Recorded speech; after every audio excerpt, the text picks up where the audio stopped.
अस्सलाम वालेकुम, मैं हूं सुमेरा फ़ारूक और एक बहुत इम्पॉर्टेंट मैसेज के साथ मैं आपके पास हाज़िर हुई हूं। और वो मैसेज है जो आजकल दिन चल रही हैं, बहुत परेशानियां लोगों को फ़ील हो रही हैं। इनके मरकरी रेट्रोग्रेड हुआ, उससे पहले इक्लिप्स हुआ, फिर अब एक और इक्लिप्स आने वाला है जिसकी वजह से बहुत ज़्यादा टर्मोइल और अनसर्टेनिटी क्रिएट हुई भी है।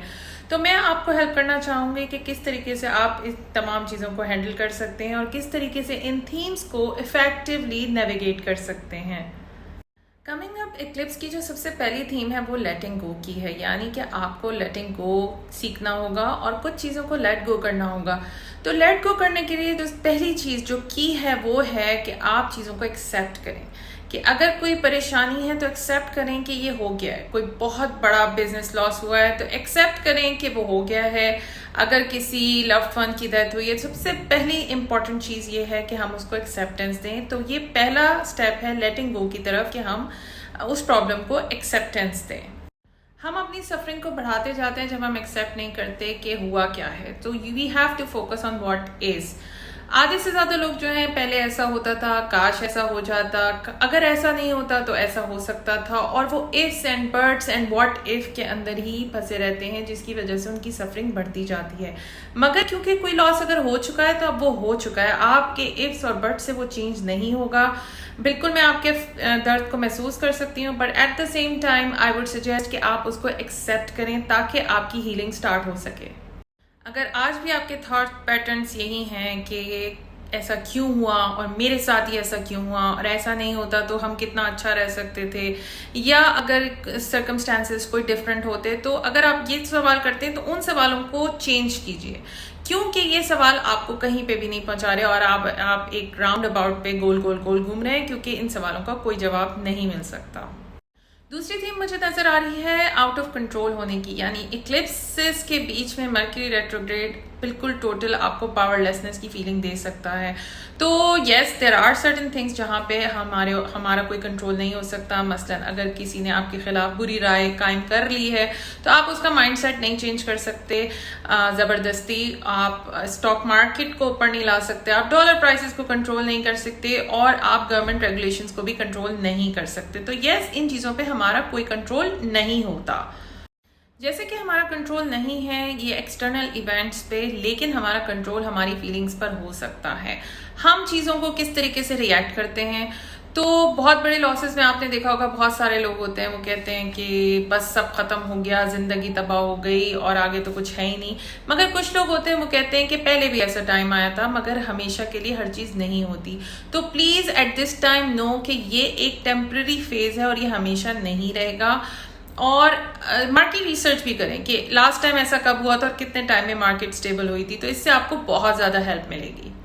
अगर आपने फेलियर का माइंडसेट बना लिया तो बिल्कुल इसी तरह है कि आप किसी जेल के अंदर बैठे हुए हैं या किसी पिंजरे में बैठे हुए हैं और आप ये सोच रहे हैं कि हम तो कैद हैं, लेकिन ऑल अलोंग 10 साल तक आपको यही नहीं पता कि उसका एक कोई दरवाजा खुला हुआ भी था। तो अपने ही जो सोचों का आपका प्रिजन है उससे बाहर निकलने की कोशिश कीजिए और देखिए कि आप अब कर क्या सकते हैं। क्या आप सारा टाइम सल्किंग करेंगे, रोते रहेंगे, या अब आपने क्या करना है, या नेक्स्ट टाइम बेटर स्ट्रेटेजी बनाने के लिए आप क्या कर सकते हैं। तो ये टाइम है कि आप उस पर अपना कंट्रोल वापस हासिल कर सकते हैं।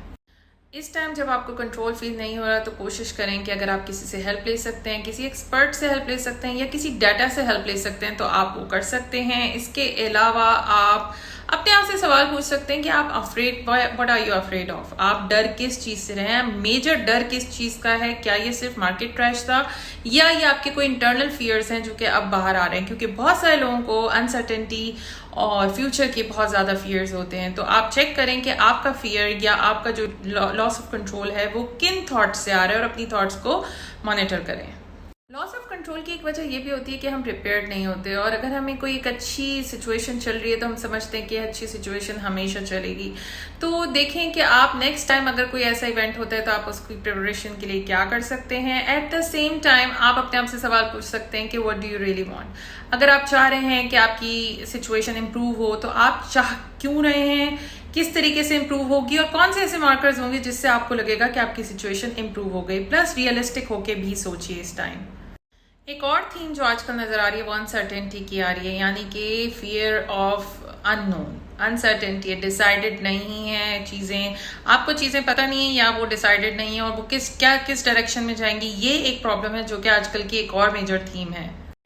इस फियर की वजह से आप जो हैं वो पावरलेस फील करते हैं, आपको लगता है कि होपलेसनेस हो रही है, आप डेस्परेट हो रहे हैं, समझ नहीं आ रहा करना क्या है लाइफ में। और बहुत सारे लोगों को पता नहीं होता उनको लाइफ में क्या करना है, मगर एक एक्सटर्नल इवेंट होता है और उनको लगता है उनकी ज़िंदगी उस इवेंट से तबाह हो गई। लेकिन ये टाइम होता है कि हम अपने अंदर झांकें, हम मालूम करें कि हम चाहते क्या हैं और जो हम चाहते हैं वो हम क्यों चाहते हैं। बहुत सारे लोग तो शायद इस वजह से भी परेशान हो रहे होते हैं क्योंकि उनके 4 दोस्त बैठ के जो है अपने लॉसेस का जिक्र कर रहे होते हैं और उनको डेस्परेट शो कर रहे होते हैं कि तबाह होने वाली है कंट्री की इकॉनमी, तमाम चीज़ें ख़राब हो जाएंगी और इन्फ्लेशन रेट बहुत हाई हो जाएगा। तो इस टाइम पे अपने आप से सवाल करें कि आपको ये इन्फ्लेशन कैसे इम्पैक्ट कर रही है।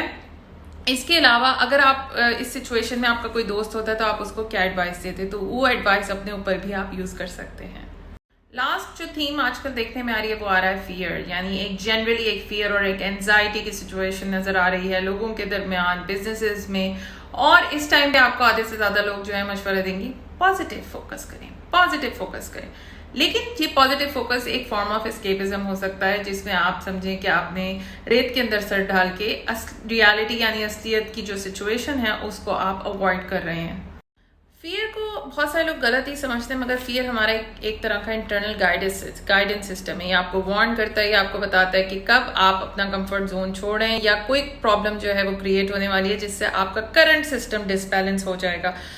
अपने फियर को एग्जामिन कीजिए, आप कोशिश करें कि वो डिसीजंस लें जो कि सेल्फ लविंग हो। At the same time I would suggest कि आप जो है फ्यूचर के बारे में जो आपके फियर्स हैं उनको लिखें और देखें कि कौन कौन से फियर रियलिस्टिक हैं और कौन से नहीं। लास्ट में मैं अपने व्यूअर्स, अपने फ्रेंड्स को ये कहना चाहूँगी कि कोई भी सिचुएशन हमेशा नहीं होती। आप ज़िंदगी में एक दफ़ा वर्ल्ड कप जीत गए तो इसका मतलब ये नहीं है कि आप कभी लूज़ नहीं करेंगे। अगर आप आज जीते हैं कल हार सकते हैं और अगर आज हारे हैं तो कल जीत भी सकते हैं। तो कोई भी चीज़ सर्टेन नहीं है, जब तक आप जिंदा हैं आप ये अप्स एंड डाउन्स आते ही रहेंगे। और ये जो डर है इस टाइम का, ये प्लानिटरी ट्रांजिट है जो कि थोड़े टाइम में ओवर हो जाएगा। तो कोशिश कीजिए कि इसके साथ अपनी हेल्थ को तबाह नहीं करें और अगर आप किसी चीज़ को फोकस कर सकते हैं यानी बेहतर कर सकते हैं तो उस चीज़ को बेहतर बनाने की कोशिश कीजिए। अपनी थॉट्स को मॉनिटर कीजिए, अगर जर्नलिंग कर सकते हैं जर्नलिंग कीजिए, किसी से डिस्कस कर सकते हैं तो डिस्कस कीजिए। इस टाइम पर अपने कमरे की लाइट्स ऑफ करके जो है वो सैड सॉन्ग चला के जिंदा रहने की ज़रूरत नहीं है, क्योंकि इससे आपका डिप्रेशन और एंजाइटी बढ़ सकता है, जिससे आपके जो सोचने की सलाहियत है वो भी इम्पैक्ट हो सकती है और आपकी बॉडी ऑफ कोर्स इम्पैक्ट हो सकती है। तो please note this too shall pass और I would wish you best of luck. Last में एक इंपॉर्टेंट बात, प्लीज मेरे चैनल को सब्सक्राइब कीजिए, इस वीडियो को लाइक कीजिए और अगर आपको लगता है कि आपके किसी दोस्त को इस वीडियो की जरूरत है तो आप उसके साथ शेयर कर सकते हैं। मैं कोशिश करूंगी कि इसके ऊपर मैं और वीडियोस भी आपके साथ शेयर करूं ताकि आपको सेंस ऑफ सपोर्ट फील हो और अगर आप कमेंट्स में लिखना चाहें तो हम कोशिश करेंगे कि आपके क्वेरीज का जवाब भी दे सकें। Thank you so much once again, wish you best of luck.